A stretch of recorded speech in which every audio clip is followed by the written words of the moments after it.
Hello my dear friends, आप सब कैसे हैं। उम्मीद है आप सब बढ़िया होंगे और अपनी स्टडीज़ को जो है अच्छे से कर रहे होंगे और अच्छे से पढ़ रहे होंगे।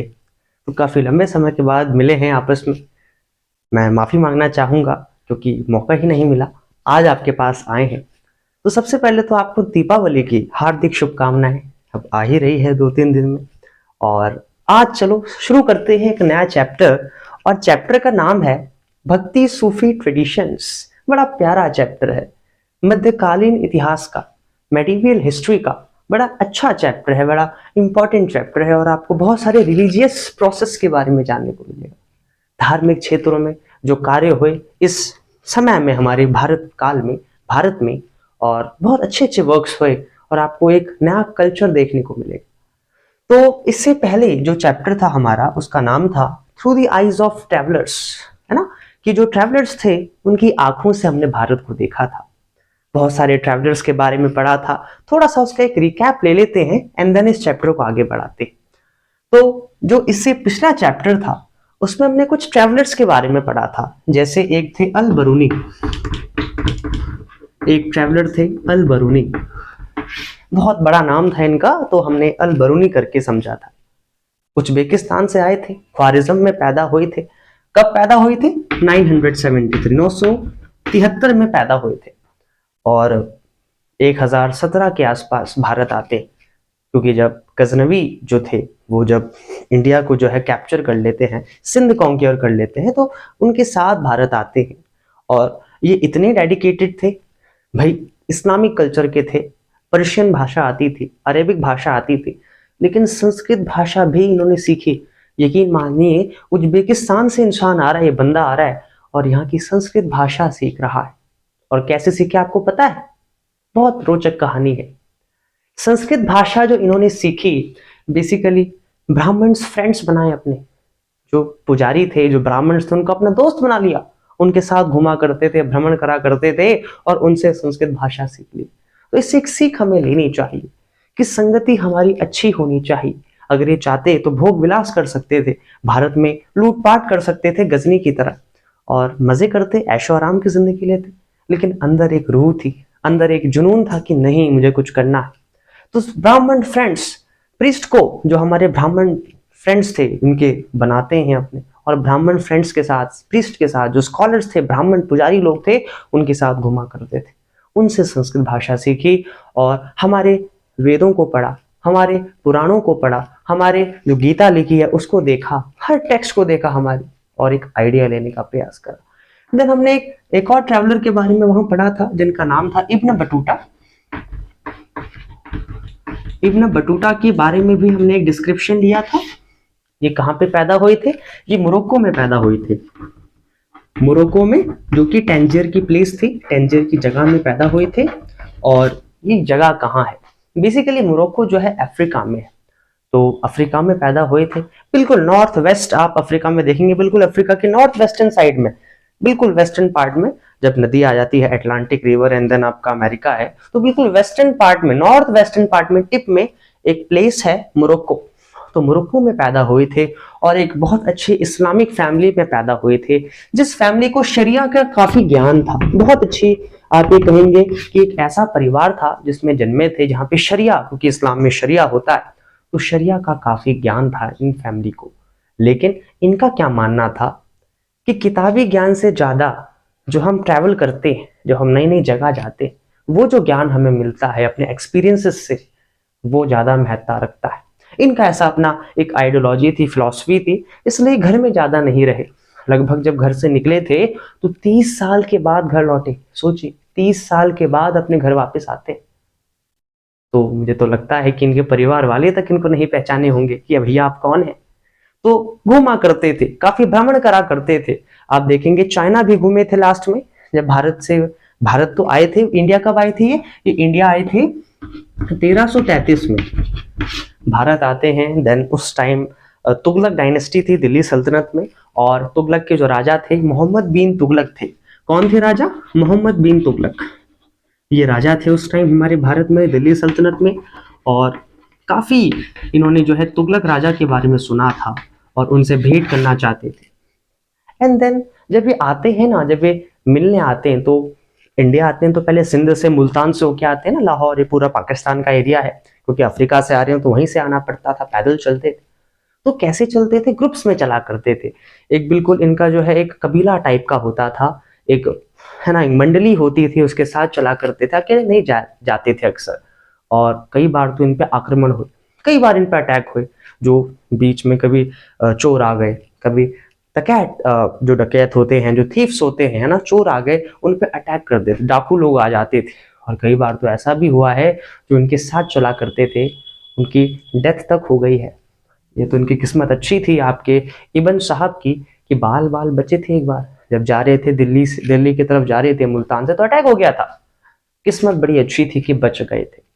एंड जब ये जाते हैं तो क्या लेते हैं? स्लेव्स खरीदते हैं। एक और बात मैं आपको बताना चाहूंगा, ये जो पीरियड था मेडिवल पीरियड हमारा, इस टाइम पीरियड पे स्लेव्स की कंडीशन काफी खराब होती थी। जो नौकर होते थे, जो आपके गुलाम होते थे, उनको बेचा जाता था, उनका सौदा होता था, इंसानों का सौदा होता था, जैसे वो इंसान कोई सामान होंगे। तो एक बार तुगलक जब आ गए थे, तो हाँ, इनकी कहानी मैं आपको बता रहा था, तो आ गए थे, सिंध आ गए थे, तुगलक काफी इंप्रेस होते हैं इनसे, इनको एक कोर्ट में एक लॉयर का वर्क दे देते हैं, एक जज बना देते हैं। लेकिन कुछ मिसअंडरस्टैंडिंग इनकी हो जाती है तुगलक के साथ, तो तुगलक जो है इन्हें जेल में डाल देते हैं। और कुछ सालों के बाद दोबारा से जब वो मिसअंडरस्टैंडिंग खत्म होती है, तो दोबारा इन्हें वापस इंपीरियल सर्विस में वापस जज बना लिया जाता है। एंड देन कुछ सालों के बाद इन्हें कहा जाता है कि आपको जो है चाइना जाना है। और जब ये चाइना जाते हैं तो सीधा नहीं जाते हैं, क्योंकि इनका जो व्यक्तित्व था बड़ा घूमने वाला था। ये सीधे रास्ते से बिल्कुल नहीं जाते थे, घूमा करते थे, बिल्कुल घूमना पसंद करते थे। जैसे इंडिया में दिल्ली में थे तो वहां से पहले नीचे आए दौलताबाद, पता है आपको दौलताबाद कहाँ है? महाराष्ट्र में है। देन उसके बाद मालदीव्स आ गए, बिल्कुल है ना, श्रीलंका के बगल में ही मालदीव्स है। मालदीव्स गए, वहां पे लगभग 1.5 साल तक रहे, 1.5 ईयर्स, 1 साल 6 महीने के आसपास रहे। देन श्रीलंका गए, फिर श्रीलंका से वापस मालदीव्स गए, वापस इंडिया, फिर वापस श्रीलंका गए, फिर वापस इंडिया के सदर्न पार्ट में आए, केरला के पोर्शंस में आए। एंड देन केरला से सीधा वहां नहीं गए चाइना की ओर, केरला से गए तो वेस्ट बंगाल चले गए, असम चले गए, ईस्टर्न भारत में घूम के आए। एंड देन म्यांमार में शायद आए थे, एंड देन उसके बाद चाइना गए। तो आप समझ सकते हैं कि घूमना कितना पसंद था इन्हें, ये इनकी ग्रेटनेस थी। एक जगह नहीं रहना पसंद करते थे, अलग अलग जगह घूमना पसंद करते थे। और इनका व्यक्तित्व जो था वो ऐसा ही था। इनका मानना यही था कि घूम के ही ज्ञान मिलता है, और वो ज्ञान सच्चा होता है, वो ज्ञान हमेशा आपके अंदर रहता है। एंड एक और ट्रैवलर हमने देखे थे जो फ्रैंक्विस बर्नियर आए थे भारत में। ये कुछ मेजर ट्रैवलर्स की हमने चर्चा पिछले चैप्टर में करी थी। फ्रैंक्विस बर्नियर ये कहाँ के थे? ये फ्रांस में पैदा हुए थे। और इनका पेशा क्या था? ये बेसिकली एक डॉक्टर थे, डॉक्टर, या आप इनको एक फिजिशियन कह सकते हैं। ये फिजिशियन थे। और जब ये भारत आते हैं, कब आते हैं भारत? लगभग 1656 में भारत आते हैं। 1656 में इंडिया आते हैं, और 12 साल का पीरियड रहता है, 12 साल ये भारत में रहते हैं। 1668 तक ये इंडिया में रहते हैं। और इस टाइम पे दिल्ली सल्तनत खत्म हो गई थी, एंड हम जानते हैं कि मुगल जो साम्राज्य है, मुगल जो डायनेस्टी थी, वो आ गई थी। और मुगल सुल्तान इस टाइम शाहजहां थे। और ये फिजिशियन थे किसके? ये फिजिशियन थे दारा सुखो के। अब दारा सुखो कौन है? प्रिंस दारा सुखो कौन थे? दारा सुखो। तो दारा सुखो के ये फिजिशियन थे, एक डॉक्टर का काम करते थे। दारा सुखो शाहजहां के बड़े बेटे का नाम था। देखिए, शाहजहां के 2 बेटे थे, हम सब जानते हैं। अगर आप नहीं भी जानते हैं तो आप देख लीजिए इधर। शाहजहां के 2 बेटे थे। शाहजहां जिसने ताजमहल बनवाया, हम सब जानते हैं। तो इसके 2 बेटे थे। जो बड़े बेटे थे उनका नाम था दारा सुखो, छोटे बेटे का नाम था औरंगजेब। हम औरंगजेब को तो जानते हैं, जेल में डाल दिया था अपने पिता को। लेकिन दारा सुखो थोड़े अच्छे थे, पर्सनैलिटी वाइज, मैनर्स वाइज थोड़े अच्छे इंसान थे। तो दारा सुखो के ये एक फिजिशियन का काम करते थे। तो इन्होंने भी काफी भारत में घूमा, और इन्होंने भी काफी इंडिया की बुरी कंडीशन को देखा। इनका क्या एक स्ट्रैटेजी होता था, जो भी भारत में देखते थे उसको यूरोप से कंपेयर करा करते थे, क्योंकि यूरोप से आए थे, वहां के कल्चर से आए थे। अब यहाँ पे जो ऑब्जर्व कर रहे हैं उनके लिए सब कुछ नया था। और हमेशा ही इंडिया की कंडीशन को बैकवर्ड बताते थे कि इंडिया की जो हालत है बड़ी खराब है, अच्छी नहीं है।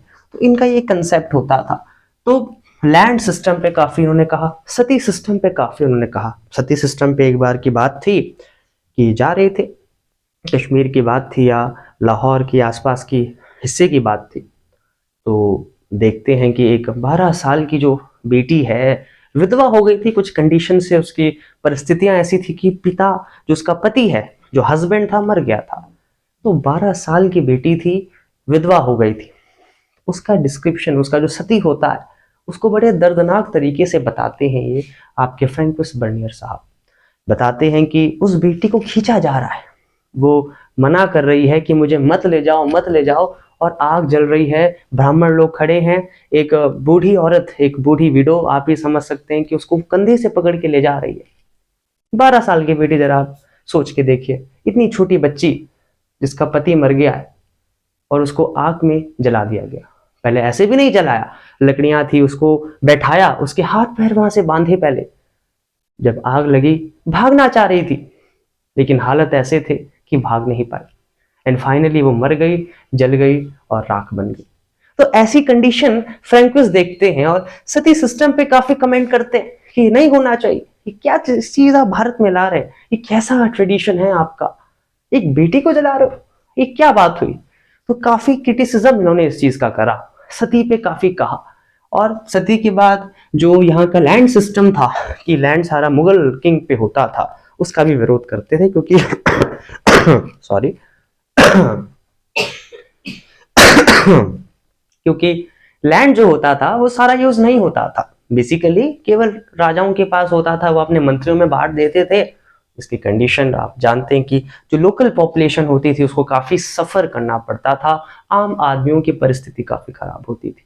तो ये सब चीजें हमने देखी, और ये तो मेजर ट्रैवलर्स थे। इन 3 ट्रैवलर्स के बारे में उस चैप्टर में बेसिकली बताया गया है, लेकिन कुछ माइनर ट्रैवलर्स भी हैं, नाम दिया है, ज्यादा नहीं बताया है। जैसे एक ट्रैवलर थे डॉटे बारबोसा, एक ट्रैवलर थे डॉटे बारबोसा। ये बेसिकली दक्षिण भारत की जो व्यापारिक परिस्थिति है उस पे काफी लिखते हैं, समाज कैसा है दक्षिण भारत का, सदर्न इंडिया का, उस पर भी लिखते हैं। एक ज्वेलर थे, एक फ्रेंच ज्वेलर थे, या जिनका नाम था जीन बैप्टिस्टे ट्रेवर्नियर। ये एक फ्रेंच ज्वेलर थे, सोनार या ज्वेलर का काम करते थे, और ये भारत 12 बार है। कितने बार भारत आते हैं? लगभग 12 टाइम्स, 12 बार ये भारत आते हैं। इतने ज्यादा ये इन्फ्लुएंस हो जाते हैं यहाँ की कंडीशन से, यहाँ की ट्रेडिंग कंडीशन से। और बहुत सारे थे, पीटर मुंडी करके इंग्लैंड से ट्रैवलर आए थे। पीटर मुंडी एक ट्रैवलर थे जो कि 1600 के आसपास आए थे। एक इटालियन डॉक्टर भी आए थे। ये मैं आपको ट्रैवलर्स बता रहा हूँ, जो बहुत सारे बाहर से जो लोग आए थे, ये कुछ ट्रैवलर्स के नाम बता रहा हूँ। इटली से एक ट्रैवलर आए थे जिनका नाम था मनुकी, और ये बिल्कुल यहाँ बस गए, बिल्कुल यहाँ बस गए। और एक थे महमूद वाला बाल्खी, महमूद वाला बाल्खी, एक ट्रैवलर थे महमूद वाला बाल्खी। तो बाल्खी साहब ये लगभग 1640s के आई थिंक आए थे, आसपास से 1720s के आसपास आए थे, आप डेट चेक कर लेना। तो ये ट्रैवलर इतने ज्यादा, मैं कहता हूँ इतने ज्यादा ये बिल्कुल इन्फ्लुएंस हो गए थे, इतने ज्यादा इनको भारत अच्छा लग गया था कि एक बारी के लिए तो सन्यासी का जीवन जीने लग गए थे। जो बाहर से ट्रैवलर आ रहा है वो इतना, उसका मनोभाव इतना बदल गया, इन बाल्खी साहब का मनोभाव इतना बदल गया कि ये जो है एक सन्यासी का जीवन जीने लगे। तो बहुत सारे थे, ये कुछ ट्रैवलर्स मैंने आपको बताया। तो ये एक ओवरव्यू था इस चैप्टर का, लेकिन हमने अब बात करनी है एक नए चैप्टर की जिसका नाम है भक्ति सूफी ट्रेडिशंस। बहुत प्यारा चैप्टर है और यहाँ से हमें भक्ति का सेंस मिलेगा। अब आप देखिए ना, ये जो समय था, इस समय बहुत सारे भक्ति स्टेप में है ना, बहुत सारे भक्ति के रिलीजन के मैटर में बहुत वर्क हुआ। तो हमने इस चैप्टर में इसी चीज की बात करनी है, भक्ति सूफी ट्रेडिशंस की। तो बेसिकली समय कब का है? लगभग 8वीं शताब्दी से 18वीं शताब्दी को हमने पढ़ना है, लगभग 1000 सालों की बात करनी है। और भक्ति सूफी ट्रेडिशन क्या है? बेसिकली भक्ति हम कह रहे हैं हिंदूज के पॉइंट ऑफ व्यू से। एक बात और आप ध्यान कर लीजिए, हिंदू पहले से एग्जिस्ट नहीं करता था। हम कहते हैं ना हम हिंदू धर्म के हैं, सनातन धर्म के हैं, बहुत पहले से ही इतना एग्जिस्ट नहीं करता था ये। बेसिकली ये जो वर्ड है ये पर्शियन ने कहा, लैंड को हिंदवी कह दिया, एक लैंड एरिया जनतर किया है उन्होंने, और फर्दर इसको हिंदुस्तान कहा, हिंदी एरियाज को कहा। तो मतलब ये बाकी ट्रैवलर्स ने कहा, जो सिंध का एरिया उसको हिंद कह दिया, हिंदुस्तान कह दिया एक प्रकार से, तो उस लैंड एरिया को डेजिग्नेट करा था। तो बेसिकली हिंदू जो रिलीजन है ये अभी ही डेवलप हुआ है, मतलब कुछ सेंचुरीज पहले से नहीं था सिविलाइजेशन से, यह आपने ध्यान रखना है।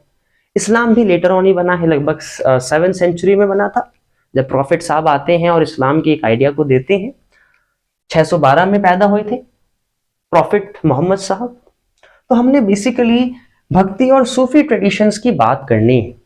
अब होता क्या था, इस पीरियड में बहुत सारे ईश्वर आए, बहुत सारे बिलीफ्स आए गॉड्स के, बहुत सारे आइडियाज आए कि हम इस परमात्मा को मानने वाले हैं, हम उस देवी देवता को, हम उस अल्लाह को मानने वाले हैं।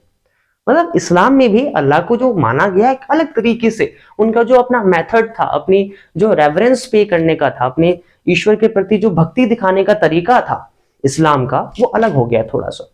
तो यहाँ पे सूफी का कंसेप्ट आया, वो नाच गाना कर रहे हैं, कवाली गा रहे हैं और नाच के अपने इस भक्ति को दिखाने का प्रयास कर रहे हैं अल्लाह के प्रति, क्योंकि इस्लाम में बहुत सारे रिस्ट्रिक्शंस थे। आप अपनी भक्ति को बहुत ही रिस्ट्रिक्टेड वे में करते थे, बहुत सारे ताम झाम, बहुत सारे रूल्स रेगुलेशंस ये लगे थे।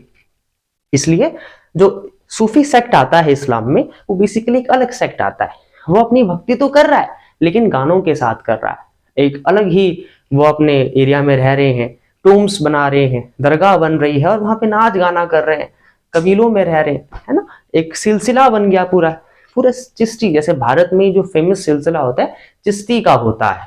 तो ये हम जो सूफी की कहानी है बाद में लेंगे, आज हम बेसिकली भक्ति की बात करने वाले। तो भक्ति बेसिकली हम हिंदू कंटेक्स्ट की बात कर रहे हैं, हिंदुइज्म में ये ज्यादा आता है और बहुत सारे गॉड्स इस टाइम से हम जाने गए।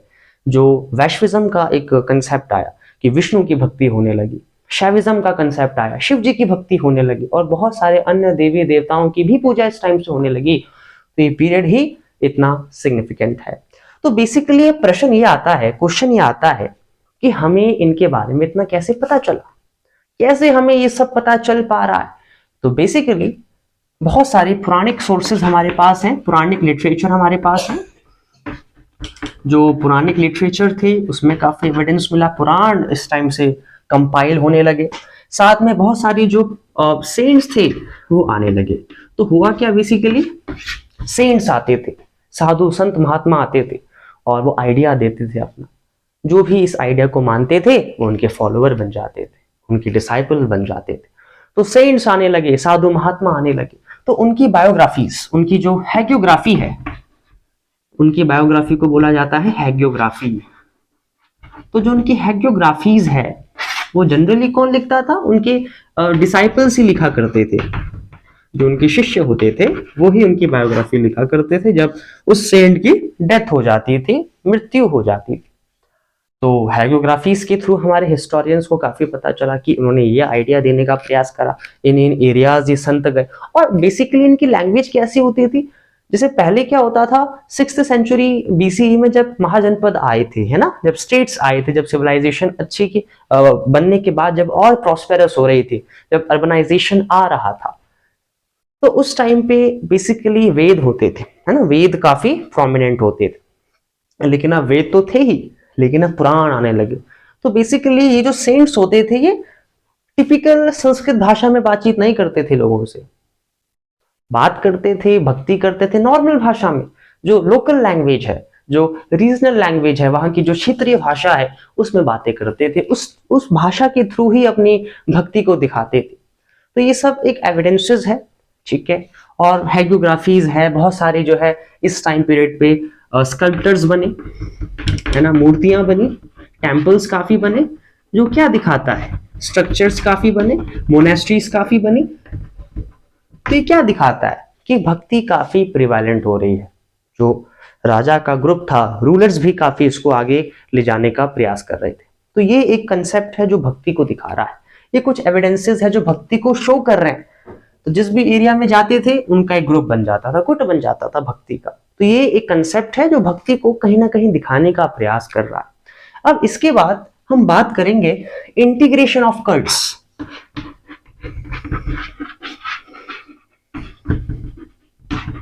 Integration of cults. अब यहां पे देखिए हुआ क्या, यहां पे पर्सपेक्टिव में चेंज आया, जो सोचने का तरीका था वो बदला। अब पहले क्या होता था, जब वेद होते थे ना, जब वैदिक पीरियड था, हम कहते हैं ना 6th सेंचुरी बीसीई का जो समय था वैदिक पीरियड था, एंड उसके बाद का फर्दर टाइम वैदिक में आता था, है ना, मतलब इस पीरियड से थोड़ा पहले की हम बात कर रहे थे जब। तो होता क्या था, मेजर जो भक्ति वर्क, गॉड का वर्क होता था, कौन करता था, ईश्वरीय काम कौन करते थे, आपके ब्राह्मण लोग करते थे, है ना। उन्होंने पूरे सोसाइटी को बांटा था, है ना। क्या कहते थे कि समाज जो है किन किन में बटा है, ब्राह्मण है सबसे टॉप में, देन जो आपके क्षत्रिय हैं वो आते हैं, वैश्य आते हैं, लास्ट में शूद्र आते हैं। और ब्रह्मा के सर से कौन उत्पन्न हुआ है, ब्राह्मण। कंधों से कौन उत्पन्न हुआ है, क्षत्रिय। इसलिए वो कंधों से उत्पन्न हो रहा है, तो कंधे क्या दिखाते हैं, पावर दिखाते हैं। इसलिए क्षत्रिय लोग क्या करेंगे, लड़ाई झगड़े वॉर में जाएंगे। बुद्धि क्या दिखाती है, सर क्या दिखाता है, इंटेलिजेंसी, आपके नॉलेज को दिखाता है। इसलिए ब्राह्मण क्या करेगा, वेद पढ़ेगा, उसका प्रचार प्रसार करेगा। देन थाई, जो थाई होती है, ये थाई का पार्ट, थाई से कौन आए हैं, वैश्य लोग। थाई क्या दिखाता है, पैरों का काम, इसलिए जो वैश्य है वो खेती करेगा, व्यापारी का काम करेगा, जो ट्रेड होता है ये सारा वैश्य करेगा। और ब्रह्मा के पैरों से कौन बना है, फीट से कौन बना है, शूद्र बना है। और फीट क्या दिखाता है, पैर क्या दिखाता है, सेवा दिखाता है। इसलिए जो शूद्र है वो कुछ काम नहीं करेगा, केवल औरों की क्या करेगा, सेवा करेगा। और एक कंसेप्ट और आया था अनटचेबल्स का, कि कुछ सेक्ट ऐसे हो गए थे जैसे चंडालास, भारत में चंडालास करके ग्रुप आ गया था, तो वो क्या था, अनटचेबल्स का ग्रुप था, अछूत सेक्शन था वो, आप उसको नहीं देख सकते थे, उनको बहुत ही हार्श जिंदगी जीनी पड़ती थी। तो पहले ये सब था, लेकिन अब ब्राह्मण्स के पर्सपेक्टिव में चेंज हुआ। पहले ब्राह्मण कहते थे कि महिलाओं को, अनटचेबल्स को वैदिक ज्ञान लेना ही नहीं है, वेदों में जो लिखा है वो केवल क्षत्रिय ही समझ सकता है, पढ़ सकता है, वैश्य पढ़ सकता है कुछ हद तक। शूद्र, अनटचेबल्स, जो वुमेन्स हैं, महिलाएं हैं, वो इसका नॉलेज नहीं ले सकती हैं। लेकिन अब क्या होने लगा, अब जब पुराण लिखे गए, जब पुराण्स को बनाया गया, एक नए तरीके से इस नॉलेज को दिया गया, तो उसको सिंपल संस्कृत भाषा में लिखा गया। जो पुराण हमारे बने वो सिंपल संस्कृत भाषा में बने, जबकि वेद बिल्कुल टिपिकल भाषा में बनते थे जो केवल ब्राह्मण ही समझ पाते थे। लेकिन अब सिंपल भाषाओं में पुराण बनने लगे। क्यों बनने लगे, ताकि इस नॉलेज को फैलाया जा सके। इसको अनटचेबल्स, थोड़े हद तक इसकी हम गारंटी नहीं ले रहे, खासकर बेसिकली वुमेन और शूद्र, तो महिलाएं हैं, शूद्र हैं, वो भी ज्ञान लें। ठीक है जी। और एक और बात इसमें आइडिया में था, पहला आइडिया तो ये प्रीवैलेंट था, दूसरा आइडिया ये था कि जो ये कंसेप्ट आ रहा था, जो भक्ति का एक नया फ्लो आ रहा था, ये थोड़ा फ्लूइड था। बेसिकली क्या होता था कि सपोज कोई बाकी कल्चर है, उसने बोला कि ये गलत लिखा हुआ है, ऐसा होना चाहिए, उनका एक अलग फिलॉसफी माइंडसेट था, अलग रिलीजियस माइंडसेट था। तो अब जो ब्राह्मण्स थे, पहले क्या होता था, जब ब्राह्मण्स को कोई सजेशन देता था कि ऐसी प्रैक्टिस क्यों हो रही है, सपोज फॉर एग्जाम्पल पहले क्या होते थे, अश्वमेघ यज्ञ होते थे ना, राजा लोग कराते थे। तो रामायण में भी आपने देखा ही होगा, अश्वमेघ यज्ञ हुआ था, राम जी ने कराया था, उनके पिता दशरथ जी ने भी कराया था एक बार। तो पहले कोई क्वेश्चनिंग नहीं करता था कि क्यों हो रहा है, ऐसा ही क्यों करना है। और अगर कोई क्वेश्चन भी करता था तो ब्राह्मण क्या कहता था, नहीं ये लिखा है, ये ईश्वर का संदेश है, इसको कोई नहीं टाल सकता। लेकिन अब क्या हो रहा है, क्वेश्चनिंग होने लगी है। कोई प्रैक्टिस सपोज ऐसी है जो और ग्रुप को अच्छी नहीं लग रही है, वो कोई सजेशन ब्राह्मण को दे रहा है कि थोड़ा सा आप ऐसे कर लीजिए, आप थोड़े चेंजेस कर लीजिए, तो ब्राह्मण अगर सही लग रहा है तो उसको एक्सेप्ट कर रहे हैं। तो थोड़ा सा मॉडरेशन आ रहा है, थोड़ा सा क्या आ रहा है, मॉडरेशन इस कल्चर में आ रहा है। और आप जरूर देखिएगा जो भक्ति के अलग अलग ग्रुप्स बने, जैसे कबीर की भक्ति का ग्रुप अलग था, मीरा भाई की भक्ति अलग थी, साईं बाबा जी की भक्ति अलग थी। तो बेसिकली तो कुछ इंडिविजुअल थे, लेकिन जो भक्ति का पूरा ग्रुप बनता था, सपोज एक पोएट सेंट है जो फेमस हो गया, जो मेन आइडिया है, बाकी उसके क्या है, फॉलोवर्स हैं। तो सेंट की डेथ हो गई, अब कोई नया हेड बनेगा। अब समय तो हर समय एक जैसा नहीं रहता ना। अब सपोज समय ऐसा बन गया कि उसमें जो उनकी भक्ति का आइडिया था थोड़ा सा नहीं लग रहा है सही, तो वो चेंज भी करते थे। ऐसा नहीं है कि हमारे हेड ने, जो पहले इसके संस्थापक थे, जिन्होंने ये आइडिया दे दिया तो यही फॉलो होगा, ऐसा नहीं होता था। सपोज समय थोड़ा परिवर्तित हो गया तो उस आइडिया को भी चेंज कर लिया जाता था। मतलब जो कल्चर आ रहा था थोड़ा फ्लूइड था, जो अच्छी बात भी है, क्योंकि कट्टरता किसी चीज की अच्छी नहीं होती। तो बेसिकली ये यहाँ पे इंटीग्रेशन से मतलब है, बहुत सारे गॉड्स गॉडेस आ रहे थे। और इसका बड़ा अच्छा एग्जाम्पल हमें दिखता है पुरी में। आपने नाम सुना होगा जगन्नाथ पुरी जी का।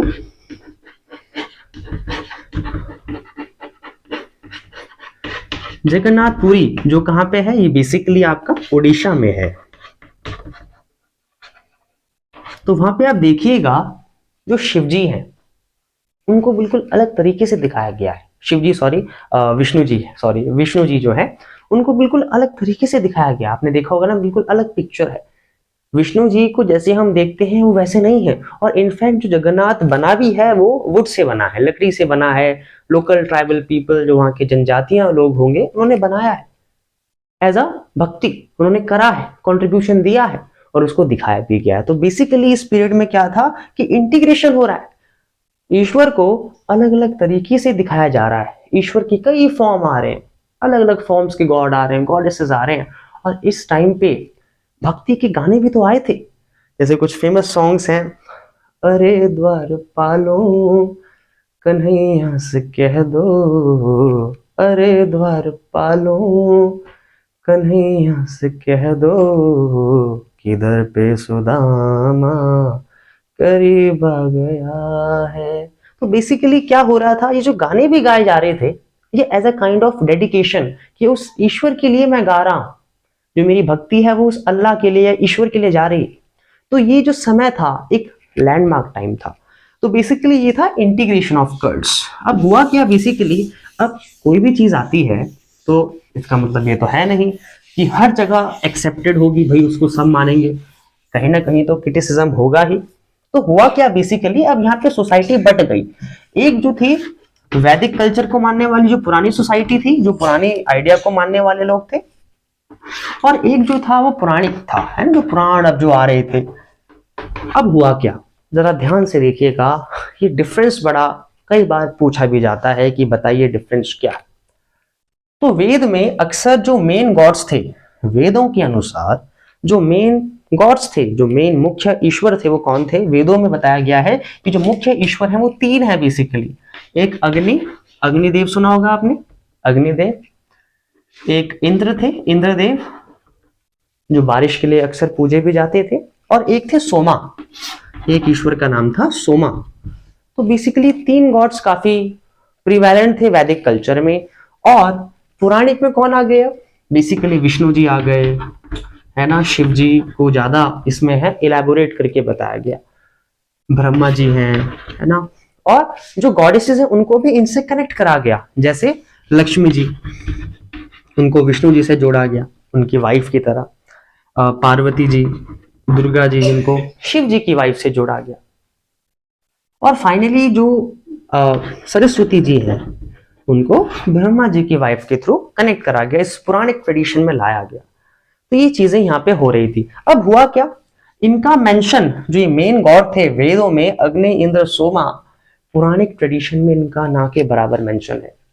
इनको लगभग भूल ही दिया पुराणिक ट्रेडिशन। पुराणों में आप देखेंगे इनका ज्यादा मेंशन नहीं है, अग्नि का ज्यादा नहीं लिखा गया है पुराणों में। जब लिखा गया इस पीरियड में ना, पुराण जब लिखे गए, अग्नि जी के बारे में नहीं लिखा गया, इंद्र जी के बारे में नहीं लिखा गया, सोमा देव के बारे में नहीं लिखा गया। और विष्णु, शिव जी, ब्रह्मा जी इस वैदिक ट्रेडिशन में ज्यादा नहीं बताए गए। पुराना, भाई वैदिक तो पुराना समय है ना, पुराना, पहले वेद लिखे गए, बहुत पहले लिखे गए।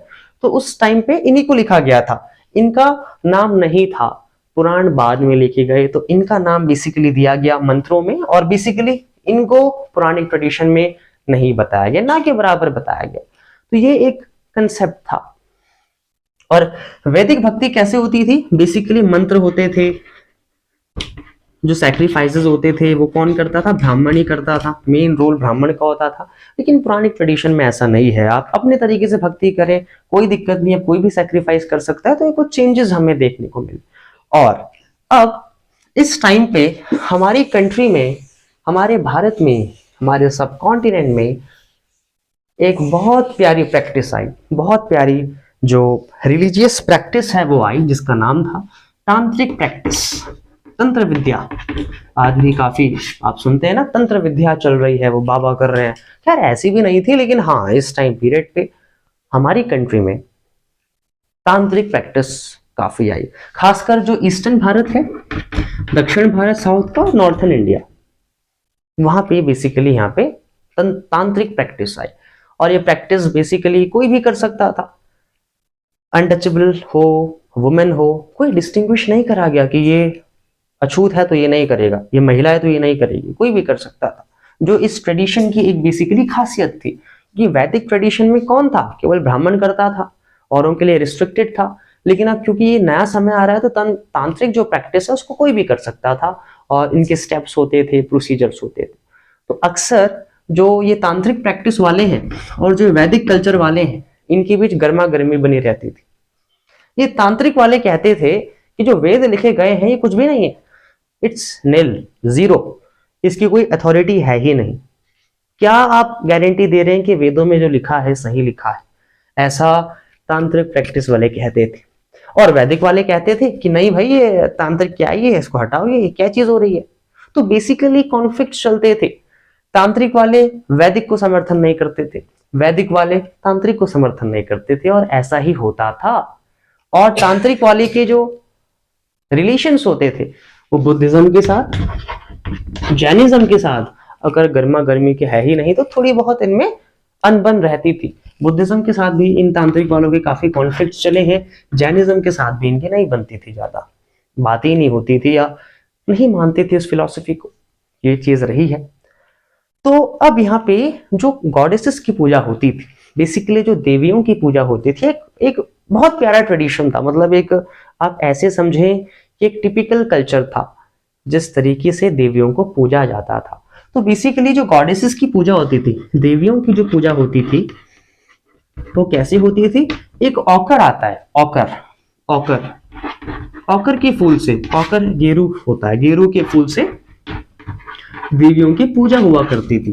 बेसिकली गॉडेसेस की पूजा कैसे होती थी कि एक स्टोन का स्कल्प्टर है, ठीक है, एक स्टोन की मूर्ति है देवी की, उसके सामने गेरू के फूल रखे हैं, ऑकर के फ्लावर्स रखे हैं, और भक्ति हो रही है।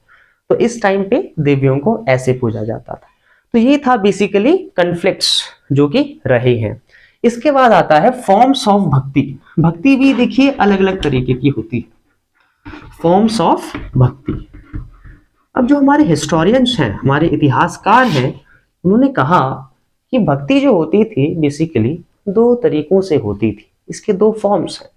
पहला जो फॉर्म है वो है सगुण भक्ति, और दूसरा जो फॉर्म है वो है निर्गुण भक्ति। तो हमारे हिस्टोरियंस ने कहा कि भक्ति जो होती थी वो दो तरीके से होती थी, एक सगुण भक्ति होती थी, एक निर्गुण भक्ति होती। अब सगुण भक्ति में क्या होता था कि ईश्वर को जो पूजा जाता था, परमात्मा की जो पूजा अर्चना होती थी, वो एक ह्यूमन फॉर्म में होती थी। मतलब प्रभु को एक इंसानी रूप में दिखाया जाता था। जैसे हम शिव जी को देखते हैं इंसानी फॉर्म में, है ना, एक इंसानी रूप में देखते हैं। और जो भी हमारे सनातन धर्म के देवी देवता हैं वो हम ह्यूमन फॉर्म में ही दिखाते हैं अक्सर, है ना। तो ये बेसिकली सगुण फॉर्म में आता है कि हम सगुण भक्ति कर रहे हैं, कि एक ईश्वर है जो कि सब संभाल रहा है, लेकिन वो इंसानी फॉर्म में है, ह्यूमन फॉर्म में है, वो सगुण भक्ति में आता है। सेकंड जो भक्ति होती थी वो होती थी निर्गुण भक्ति। मतलब ईश्वर की भक्ति हो रही है लेकिन ईश्वर का कोई फॉर्म है ही नहीं, कोई डेफिनेट फॉर्म है ही नहीं, इंसानी रूप है ही नहीं है, कोई रूप ही नहीं है, वो निराकार है, मतलब उसका कोई फॉर्म ही नहीं है। जैसे आपने देखा होगा इस्लामिक सोसाइटी में वो अल्लाह को जैसे पूछते हैं, अल्लाह का कोई फॉर्म ही नहीं है, वो कहते हैं बस एक शक्ति है जो सब संचालित कर रही है, जो इस पूरे ब्रह्मांड को अच्छे से चला रही है, वो बस अल्लाह है हमारा। तो बेसिकली अल्लाह को उन्होंने कोई फॉर्म नहीं दिया कि ये एक इंसान है, अल्लाह है। प्रॉफिट साहब को अक्सर लोग समझ लेते हैं कि वो अल्लाह है, ये गलत फॉर्म है। प्रॉफिट जी जो रसूल हैं वो बेसिकली उस अल्लाह के मैसेंजर हैं, वो रसूल हैं उसके, जो उस अल्लाह को, इस आइडिया को अल्लाह के फैला रहे हैं, जगह जगह फैला रहे हैं, उनको रसूल कहा गया। वो एक मैसेंजर है, अल्लाह निर्गुण है। तो बेसिकली निर्गुण फॉर्म में क्या होता है, बेसिकली कि कोई फॉर्म है ही नहीं। एक बड़े सिखिज्म के जो सिख धर्म है, वहां के जो मेन एक आप मैसेंजर समझे, उनका नाम है गुरु नानक देव, है ना। तो गुरु नानक देव जी अक्सर कहते थे कि ईश्वर निर्गुण है। जो निर्गुण फिलॉसफी है उसको सपोर्ट करते थे गुरु नानक देव जी, वो निर्गुण फॉर्म को माना करते थे। तो ये था भक्ति के फॉर्म्स। अब कुछ मोमेंट्स इनिशियल फेज में हमारी कंट्री में हुए जो हम पढ़ने जा रहे हैं। तो हुआ क्या, इस भक्ति के रिगार्डिंग जो भारत में एक इनिशियल स्टेप लिया गया, ठीक है, अराउंड 6th सेंचुरी सीई के आसपास, जो हमारे भारत में, हमारे सब कॉन्टिनेंट में जो भक्ति की रिगार्डिंग स्टेप लिया गया, वो बेसिकली हुआ तमिलनाडु में। तो तमिलनाडु में 6वीं शताब्दी में 6th सेंचुरी में भक्ति में एक मेजर मूवमेंट आया। और इनिशियल मूवमेंट अगर जो भक्ति में हुआ वो तमिलनाडु से प्रारंभ हुआ। भक्ति का जो ये कंसेप्ट है ये तमिलनाडु से प्रारंभ हुआ, आरंभ हुआ हमारे भारत में।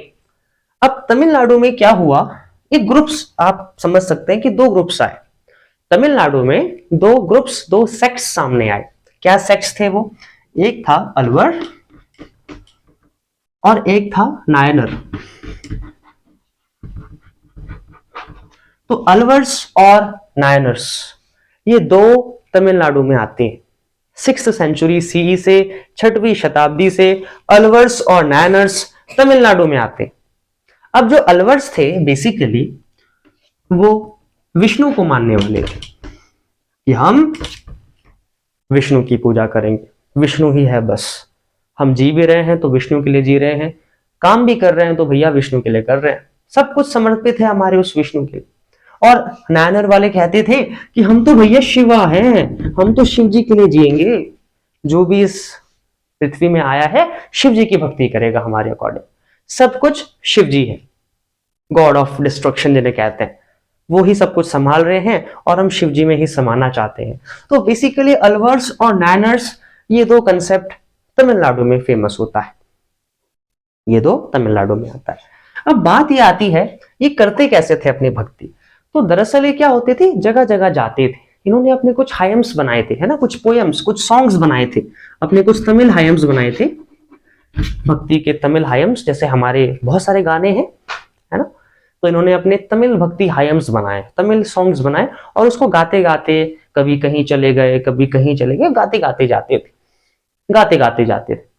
और कुछ जगह उन्हें ऐसी लगती थी कि वाकई ये डिवाइन है, ये अबॉर्ड है हमारे ईश्वर का। सपोज वो जा रहे हैं और सडनली अचानक से एक एरिया ऐसा आ गया जो उन्हें लगा कि यहाँ पे हमारे ईश्वर कभी रहे होंगे, तो ये जो है हमारे ईश्वर का निवास स्थान है, अबॉर्ड है। तो कुछ एरियाज को उन्होंने कहा कि ये क्या है, हमारे प्रभु का अबॉर्ड है, निवास स्थान है, यहाँ पे ईश्वर आए होंगे कभी। जैसे अलवर ने कहा कि सपोज एरिया हमारे प्रभु का निवास स्थान रहा होगा, कुछ एरिया नायनर ने बता दिए। तो अकॉर्डिंगली जो जो एरियाज उन्होंने अबॉर्ड बताए, जो जो एरियाज उन्होंने अपने प्रभु का निवास स्थान बताया, उन उन एरियाज में क्या हुआ, उन उन एरियाज में टेम्पल्स बना दिए गए, मंदिर बना दिए गए, और ऐसे ही अपनी इस भक्ति को, इस संदेश को फैलाते थे। अब हम बात करेंगे कि इस ट्रेडिशन में बेसिकली वुमेन की कैसी कंडीशन थी, महिलाओं की कैसी कंडीशन थी। क्या महिलाओं को अनुमति मिली थी, क्या उन्हें एक्सेप्टेंस मिला था कि आप इसमें आ सकते हैं, या नहीं मिला था कि नहीं केवल इसमें पुरुष लोग आएंगे, क्या ऐसा था। या जो अछूत हैं, जो अनटचेबल्स हैं, क्या उन्हें कहा गया कि आप इस भक्ति में आ सकते हैं, या उन्हें भी कहा गया नहीं भैया आप तो अछूत हैं, आप चले जाइए यहाँ से, भक्ति नहीं करेंगे आप। तो कंडीशन क्या थी वो पढ़ने वाले हैं। तो हम पढ़ेंगे बेसिकली कंडीशन ऑफ वुमेन और अनटचेबल्स के सेक्शन की, अछूत लोगों की और महिलाओं की क्या कंडीशन थी। बड़ा प्यारा टॉपिक है।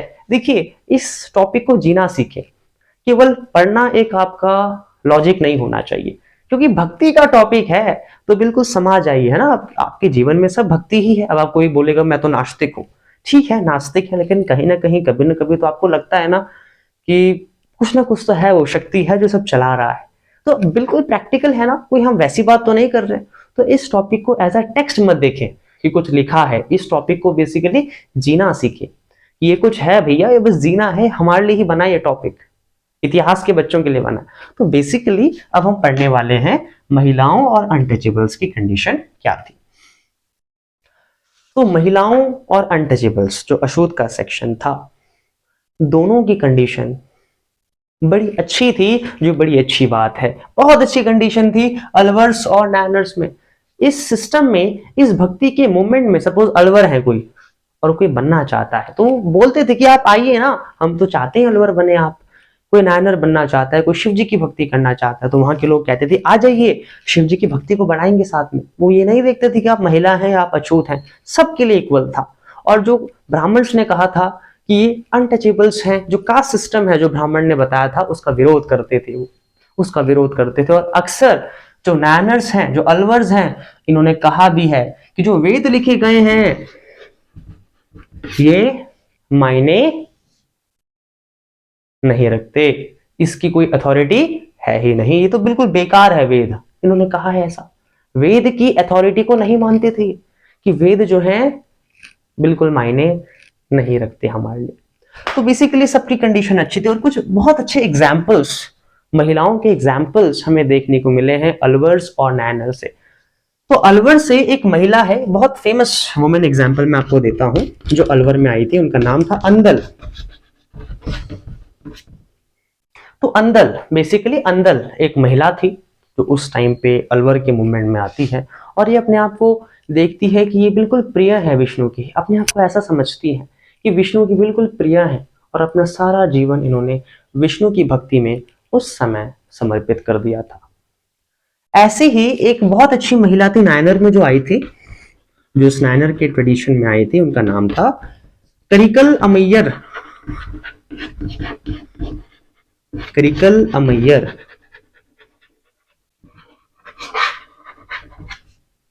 तो करिकल अमैयर ये नायनर में आती है और ये समझती हैं कि मैं तो शिव जी की भक्ति करूंगी। अपना सारा जीवन इन्होंने शिव जी की भक्ति में लगा लिया, एक वैराग्य का जीवन जिया, सब कुछ ये जो भी मोह माया थी इस सब से परे हो गई, और सारा जीवन उस शिव जी के प्रति क्योंकि नायनर में आई थी, शिवा के प्रति डेडिकेट करा। बिल्कुल एस्केटिज्म में चली गई, वैराग्य में चली गई, और उस गूढ़ रहस्य को जानने में निकल पड़ी। और इन्होंने, इन महिलाओं ने ऐसा भी नहीं कि नन बन गई, जैसे पहले होता था कि आप सपोज महिला हैं, आप किसी रिलीजियस मूवमेंट में जा रही हैं, तो आप क्या बनती थी, नन्स बनती थी ना। यहाँ पे ऐसा नहीं था, यहाँ पे बस भक्ति में डूबना था, उससे मतलब था, इस मैसेज को फैलाना था, उससे मतलब था। अब हम, जैसे कि मैंने आपको बताया, ये अलवर्स और नैनर्स क्या कहते थे कि जो ये वेद हैं ये अनअथॉरिटेटिव हैं, इनकी कोई अथॉरिटी नहीं, कि वेद जो है अनअथॉरिटेटिव है, कोई इसका मायना नहीं है। जो आपने वेद लिखे हैं, जो नियम आपने धर्मशास्त्र धर्मसूत्र में बताए हैं, इसका कोई मायने नहीं रखता है, ऐसा इन्होंने कहा है। और इन्होंने अपनी रचना भी दी है, जैसे एक बहुत अच्छी रचना है जो कि अलवर्स की है, जिसका नाम है नलईरा दिव्य प्रबंधम।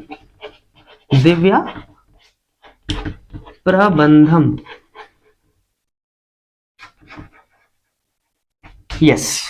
तो जैसे कि कहते थे कि वेद कोई मायने नहीं रखते, तो अंदल का एक बेसिकली मैं कहूंगा, या इन अलवर्स और नायनर्स का खासकर एक रचना सामने आता है, एक बुक इनकी सामने आती है, शायद अलवर की रही होगी, आप चेक कर लेना एक बार, जिसका नाम था नलईरा दिव्य प्रबंधम।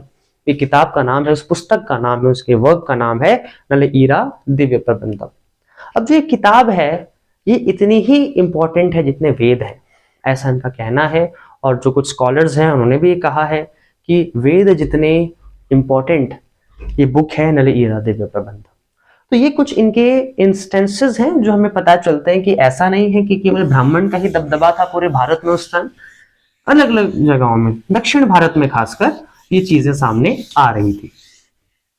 तो ये हमने देखा कि भैया कि महिलाओं की क्या कंडीशन थी, है ना। अभी जो माइंडसेट है चेंज हो रहा है, महिलाओं को भी आने दिया जा रहा है कि आप भक्ति में आए। इसके बाद हम पढ़ेंगे स्टेट के साथ रिलेशंस कैसे थे, फिर इसके बाद 2 टॉपिक्स और हैं, देन हम बाकी का सूफी जो है वो हम नेक्स्ट वीडियो में पढ़ेंगे। तो अब आता है स्टेट के साथ कैसे रिलेशंस होते थे, है ना, क्योंकि उस टाइम राजा भी थे, ऐसा तो है नहीं कि राजा नहीं थे। दक्षिण भारत में कौन थे जरा बताएंगे, आपको पता ही है, दूसरे चैप्टर में पढ़ा है आपने, कौन थे? बेसिकली चेराज, चोलाज और पांड्याज आ रहे थे,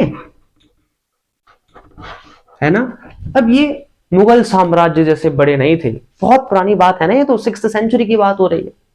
बहुत छोटे छोटे चीफडम्स होते थे, मतलब अब चेरास, चोलास, पांड्यास एक आए थे, पल्लवास थे एक, है ना, पल्लवास भी थे यहाँ पे। तो पल्लवास, पांड्यास, चोलास थोड़ा लेट है ना। तो ये जो डायनेस्टीज हुआ करती थी, ऐसे मत समझना कि मुगल डायनेस्टी बड़ी सी डायनेस्टी रही होगी, नहीं, छोटे छोटे चीफडम्स होते थे, छोटे छोटे, जैसे केरला में एक बन गया, तमिलनाडु में छोटा सा ही डायनेस्टी बन गया, वहीं से सब कुछ रेगुलेट हो रहा है। तो छोटी छोटी डायनेस्टीज हुआ करती थी जो स्पेसिफिक एरिया को संभाला करती थी। तो सर इन अलवर्स और जो नायनर है, इनका अक्सर जो गर्मा गर्मी है, इनकी जो अक्सर टेंशन्स होती थी बेसिकली, इनकी बुद्धिज्म और जैनिज्म के लोगों के साथ हुआ करती थी।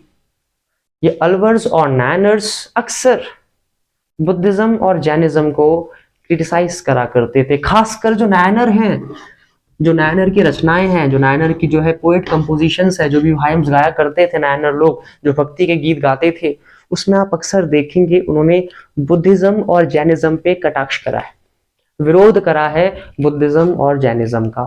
क्यों ऐसा होता था कि ये बुद्धिज्म और जैनिज्म से इतना क्यों लड़ा करते थे? तो बड़ा अच्छा रिलीजन है, बुद्धिज्म में तो बिल्कुल शांति बोला है कि आपने बस एक्सप्लोर करना है, ऐसा तो है नहीं। जैनिज्म भी बिल्कुल बिल्कुल, जैनिज्म तो बेसिकली जो महावीरा जिसमें एसोसिएटेड है, तीर्थंकारास वहां पे बहुत सारे हैं, तो जैनिज्म तो बिल्कुल शांति प्रिय है, वो तो जानवरों तक को नहीं खाते, इनफैक्ट गलती से उनसे कोई इंसेक्ट को मारना भी नहीं है, वो दही तक नहीं खाते हैं, कुछ ये भी सुनने में आया, क्योंकि उसमें बैक्टीरिया ये सब होता है, बिल्कुल वो तो एक सिंपल लाइफ जीते हैं। तो क्यों इनका इनसे एक टेंशन होता था, इनसे इनका क्यों एक लड़ाई चलती थी, विरोध चलता था? अब दरअसल होता क्या था,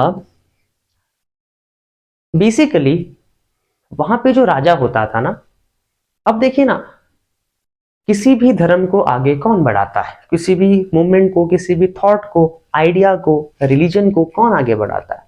उसके लोग। भाई हम कह रहे हैं हम विष्णु भक्ति करने वाले हैं, चलो हमने ऐसा कह दिया, हम विष्णु को मानने वाले कि विष्णु जी हैं। क्या देखा है किसी ने विष्णु जी को? हम तो कहते हैं ना भाई विष्णु है, शिवा है।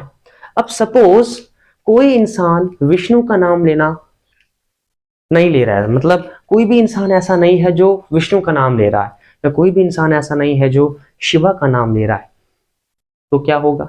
ऑब्वियसली हमारी कंट्री से या पूरे वर्ल्ड से विष्णु जी, शिवाजी का एग्जिस्टेंस खत्म हो जाएगा। भाई ईश्वर जो बरकरार हैं वो लोगों से तो ही है, अपने भक्तों से ही तो है। अगर भक्ति नहीं होंगी तो काय की ईश्वर? जाहिर सी बात है, प्रैक्टिकली बात है। तो दरअसल इनके बीच टेंशन क्या होती थी कि अब रिलीजन को आगे बढ़ाना है, और रिलीजन आगे कैसे बढ़ता है? जब नए नए मंदिर बनते हैं, नए नए मोनेस्ट्रीज, टेम्पल्स बनते हैं, जैसे बुद्धिज्म में जब नए नए स्तूपास बनेंगे तो रिलीजन आगे बढ़ेगा। ऐसी इनका जो कल्चर है अलवर्स और नायनर्स का, जब नए नए टेम्पल्स बनेंगे तो इनका रिलीजन आगे बढ़ेगा ना, आगे इनका आइडिया फैल पाएगा। तो वो कौन बनाएगा? अकेले बना देंगे? बेसिकली राजा हेल्प करेगा, है ना, किंग हेल्प करेगा। तो अक्सर इनके बीच यही टेंशन होती थी, किंग की पैट्रोनेज के लिए, किंग की हेल्प के लिए इनके बीच अक्सर लड़ाइयां चलती थी। जो किंग की सपोर्ट होता था, किंग का जो पैट्रोनेज होता था, पैट्रोनेज का मतलब है किंग का सपोर्ट, है ना, किंग सपोज पैसा दे रहा है, लैंड दे रहा है, ये सब चीजें, मंदिरें बना रहा है, स्तूपात बना रहा है, उसके लिए चलता था। और इस समय से पहले अक्सर जो पैट्रोनेज मिलता था, राजा का जो सहायता होती थी, किंग की जो सपोर्ट होता था, वो बेसिकली बुद्धिज्म, जैनिज्म को ही मिलता था मोस्ट ऑफ द टाइम्स। इसलिए ये अलवर्स और नायनर्स काफी इनका विरोध करते थे, क्रिटिसाइज करते थे इनके रिलीजन को। फिर क्या हुआ? चोलास आ गए। चोलास का जो पीरियड था बेसिकली 9th से 13th सेंचुरी का था। 6th सेंचुरी में आया था ये अलवर और नायनर का कंसेप्ट। तो लगभग 300 सालों के बाद की कहानी बता रहे हैं आपको।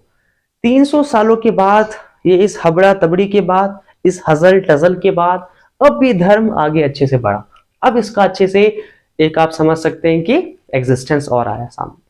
तो हुआ क्या 9 से 13 सेंचुरी कौन रहा? चोला रहे थे। और चोलाज ने, मैं सच में बता रहा हूं आपको, पढ़ लेना आपको, चोलाज ने बहुत हेल्प करी इस शिवा की भक्ति को बढ़ाने में, इस विष्णु की भक्ति को बढ़ाने में, इस शैविज्म और वैष्णविज्म जनरली, मतलब अलवर्स और नायनर्स का सपोर्ट चोलाज ने काफी करा। कैसे? जैसे तमिलनाडु में, सदर्न भारत में बहुत सारे आपको टेम्पल्स मिलेंगे, बहुत फेमस टेम्पल्स हैं, जैसे चिदम्बरम, नाम सुना होगा आपने, चिदम्बरम में बहुत अच्छा शिव जी का टेम्पल है। तंजावुर है, तंजावुर, ये कुछ एरियाज हैं जहां पे बहुत अच्छे अच्छे मंदिर बने हैं, ठीक है। चिदम्बरम है, तंजावुर है, एक है गंगई कोंडा चोलापुरम, ये साउथ में प्लेस है, तमिलनाडु में है शायद, आप चेक कर लेना। गंगई कोंडा, गंगई कोंडा चोलापुरम, ये नाम है इसका, ठीक है, चोलापुरम। तो ये कुछ फेमस प्लेसेस है, यहाँ पे आप देखेंगे टेम्पल्स बड़े बने हैं। वो किसने बनाए हैं?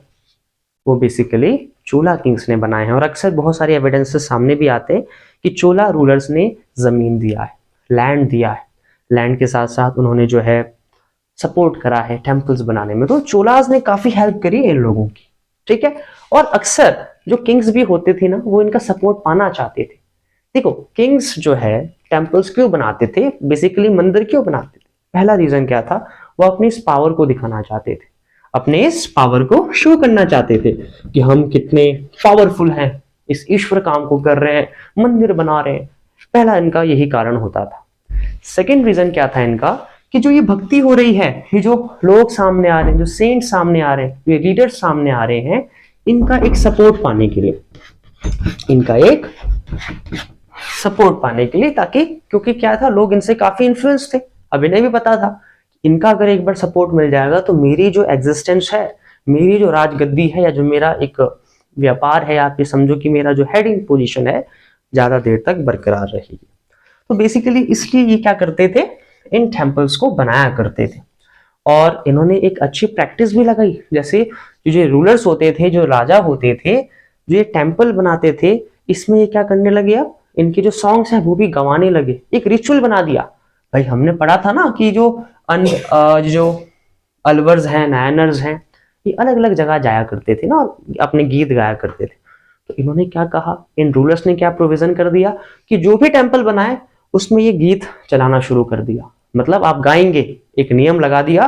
जो भी ये अलवर्स और नायनर्स से जो भक्ति, ये जो सेंट्स होते थे, जो भी सॉन्ग गाते थे ना अपने भ्रमण के दौरान, अपने इधर उधर जाने के दौरान, ये रूल लगा दिया, एक प्रोविजन कर दिया इन राजाओं ने कि जो ये टेम्पल बना है इसमें भक्ति गानी, सॉन्ग गाना है।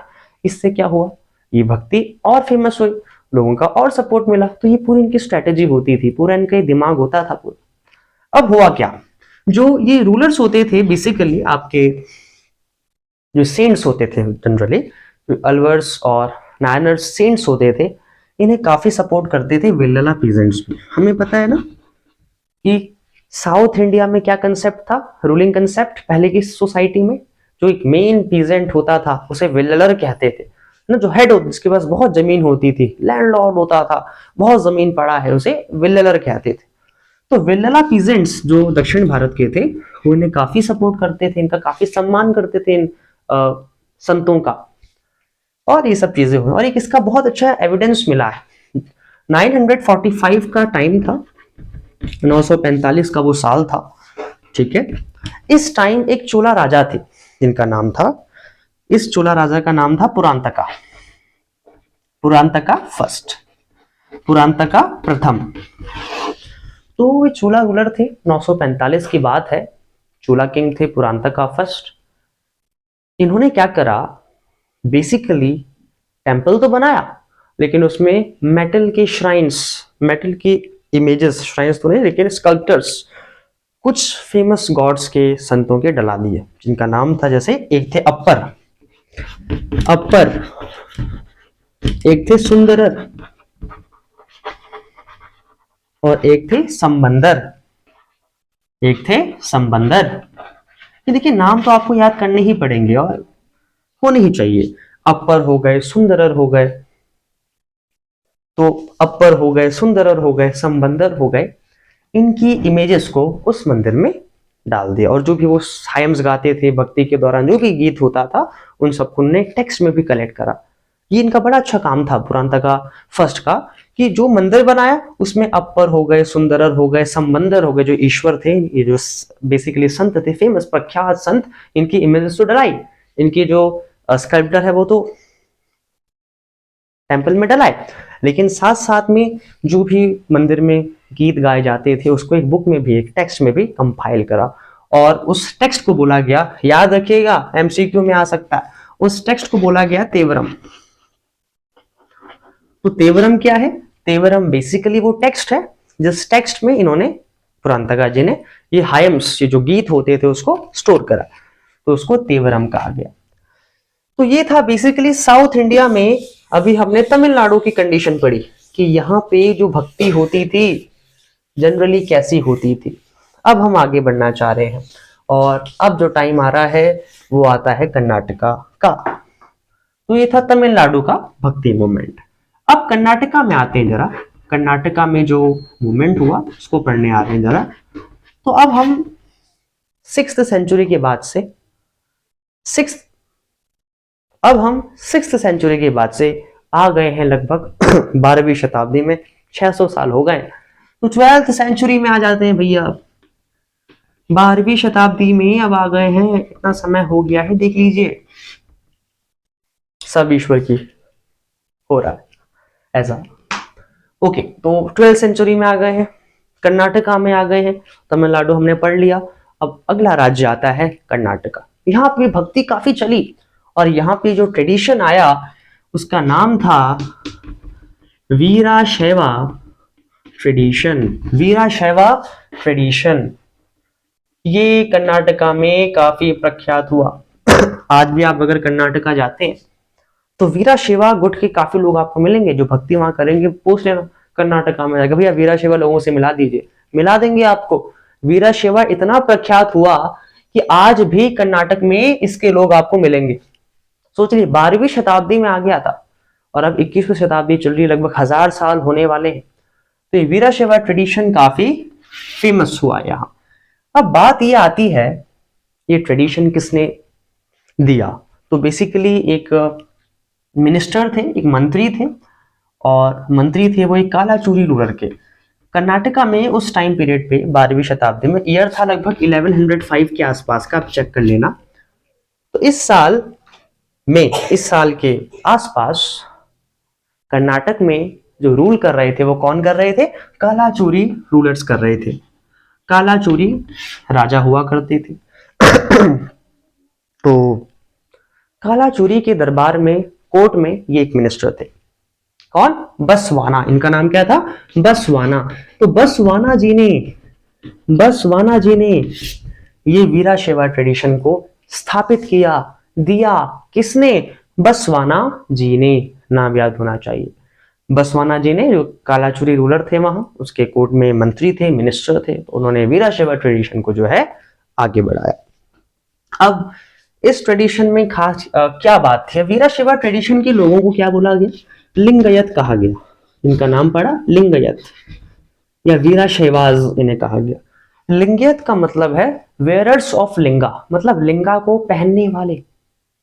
आई बात समझ में? अब लिंगा आ रहा है, कौन किसकी भक्ति होगी? शिवा की भक्ति होगी। तो बेसिकली शिव जी को कैसे पूजा करते थे? शिव जी की, तो शिव जी की भी पूजा है बेसिकली लिंगा के फॉर्म में करते थे। शिव जी के रूप में नहीं करते थे, लिंगा के फॉर्म में शिव जी को पूजा करते थे। लिंगा आप जानते हैं ना, शिवलिंग होता है, तो ऐसे शिव जी की ये पूजा करा करते थे।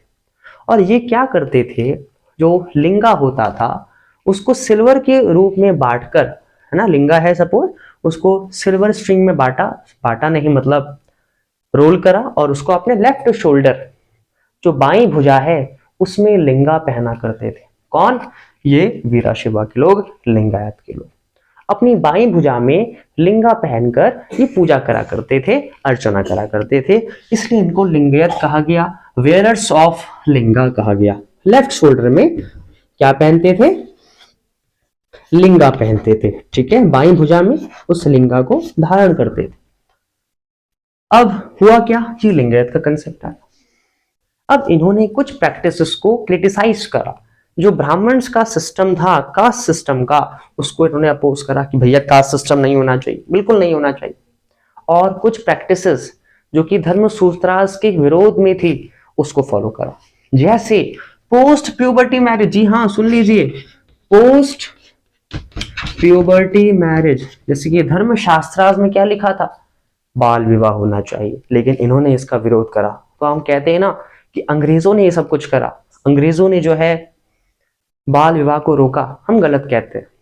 भारत में ही बाल विवाह के विरोध में कंसेप्ट आए हैं, लोगों के माइंड में चीजें आई हैं, पहले से बाल विवाह को रोका जा रहा था। तो इसको किसने रोका, वीरा शिवा। और सोच लीजिए 1100 में अंग्रेज कब आए थे, 1700 में, 600 साल के बाद अंग्रेज आए थे, और हम कहते हैं कि अंग्रेजों ने बाल विवाह रोका। 600 साल पहले ही हमारे दक्षिण भारत के लोगों ने बाल विवाह के विरोध में आवाज उठाई। तो इस ग्रेटनेस को समझिए, इस देश की महानता को समझिए।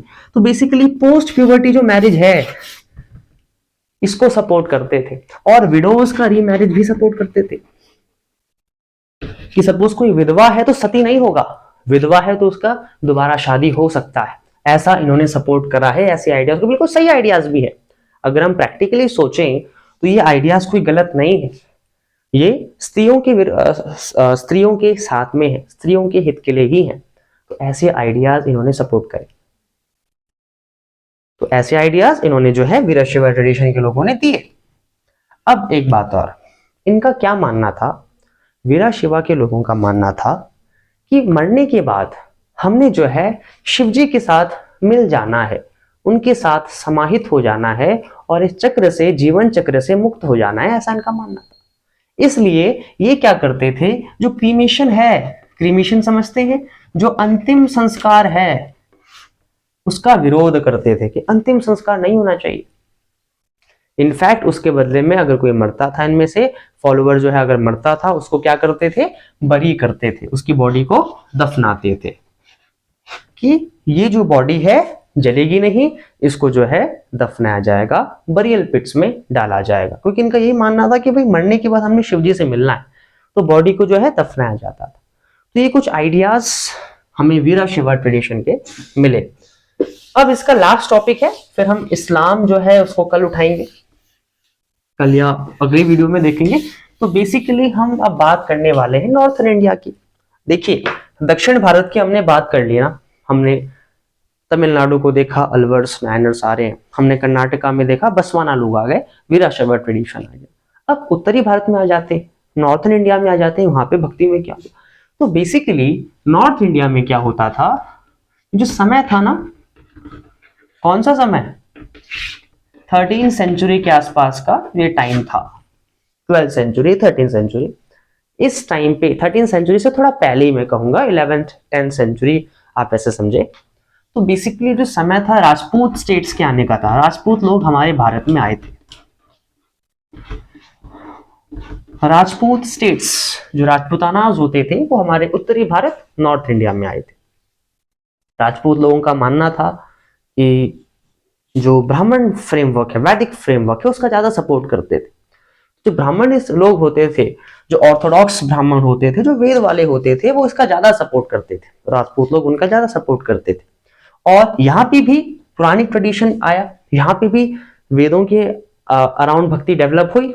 तो जैसे यहाँ पे कौन कौन भक्ति में मेनली डेवलप हुई, जैसे नाथ लोग यहाँ पे आए, नाथ हो गए, सिद्ध हो गए, सिद्ध लोग यहाँ पे भक्ति मूवमेंट आया, जोगीज आने लगे भारत में, ठीक है। लेकिन ये राजपूत जो होते थे वो जो ऑर्थोडॉक्स ब्राह्मण है, जो पुराने ब्राह्मण, पुरानी सोच वाले ब्राह्मण थे, जो वेद को सपोर्ट करने वाले थे, जिसका इन्फ्लुएंस कहीं ना कहीं दक्षिण भारत में तो कम हो ही गया था, लेकिन ये जो राजपूत है उन्हीं ब्राह्मण को सपोर्ट करते थे, उन्हीं धर्म शास्त्राज, उन्हीं धर्मसूत्राज वाले ब्राह्मण को मानते थे। लेकिन ऐसा नहीं है कि यहाँ पे भक्ति नहीं आई, यहाँ पे भक्ति फिर भी आई, नाथ आए, सिद्ध आए, जोगीज आए। और बेसिकली किस ग्रुप से आते थे, बेसिकली मैक्सिमम जो है ये आर्टिशंस होते थे, कारीगर होते थे। और इस टाइम पे इनकी जो इंपॉर्टेंस है वो काफी बढ़ भी गई थी, काफी इसलिए बढ़ गई थी क्योंकि जो हमारा प्रोडक्ट है वो वेस्टर्न एशिया, सेंट्रल एशिया में काफी फेमस हो रहा था, काफी डिमांड में आ रहा था, तो इनकी इंपॉर्टेंस भी काफी थी, इनको नाराज भी नहीं किया जा सकता था। लेकिन फिर क्या हुआ, फिर भी डेवलप हुआ, लेकिन कहीं ना कहीं इनकी आवाज को दबा दिया गया, इनका जो भक्ति का मूवमेंट था उतना नहीं फैल पाया। देन फिर 13वीं सेंचुरी आ गई, 13वीं शताब्दी आ गई, और हम सब जानते हैं 13वीं सेंचुरी में कौन आ गए? टर्किस आ गए, टर्क लोग आ गए हमारे भारत में, जिससे कि क्या स्थापित हो गया? दिल्ली सल्तनत शुरू हो गया। जी हाँ, दिल्ली सल्तनत 13वीं शताब्दी से भारत में आ गया। तो बहुत सारे दिल्ली सल्तनत के अंडर आए, है ना, गुलाम शाह, आपके तुगलक आए, तुगलक तो लेट आए, बहुत सारे आए थे। तो 13वीं शताब्दी में आपका टर्क लोग आ गए, दिल्ली सल्तनत नॉर्थन इंडिया में आ गए, तो ये राजपूत स्टेट्स हार गए, है ना, इनको हरा दिया गया, इनका इन्फ्लुएंस कम हो गया, और जनरली फिर क्या हो गया? इस्लाम प्रिवेलेंट हो गया। ऑब्वियसली भाई ये दिल्ली है, दिल्ली सल्तनत के हैं, ये थोड़ा ना ब्राह्मण्स को उतना वो देंगे भाई, जस्ट रिलीजन के हैं उसी को सपोर्ट करेंगे। तो फिर यहाँ पे इस्लाम आ गया। और अब इस्लाम की क्या कंसेप्ट है, क्या थ्योरी है, ये हम नेक्स्ट वीडियो में देखेंगे। Till then good bye, thank you.